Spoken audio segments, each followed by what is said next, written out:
చేస్తా.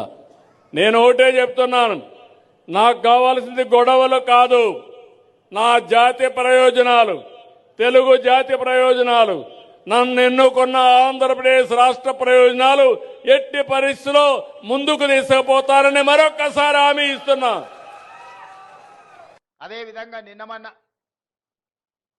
సొంత రాష్ట్రంలో కానీ పక్క రాష్ట్రంలో కానీ నీటి వివాదాలకు సంబంధించి పదే పదే చర్చలు జరుగుతున్నాయి.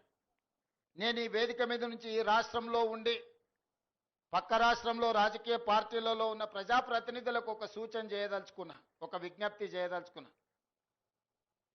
మీకు పంచాయతీలు కావాలన్నా నీళ్లు కావాలన్నా అని ఎవరైనా నన్ను అడిగితే తెలంగాణ రాష్ట్రానికి నీళ్లు కావాలని నేను కోరుకుంటా. మీకు వివాదాలు కావాలన్నా, మీకు పరిష్కారం కావాలన్నా అంటే నేను పరిష్కారం కోరుకుంటా.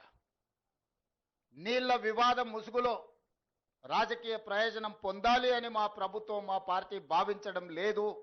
రెండు రాష్ట్రాల మధ్యలో ఉండే సమస్యల్ని శాశ్వతంగా పరిష్కరించాలి అని తెలంగాణ ప్రత్యేక రాష్ట్రాన్ని శ్రీమతి సోనియా గాంధీ గారు, కాంగ్రెస్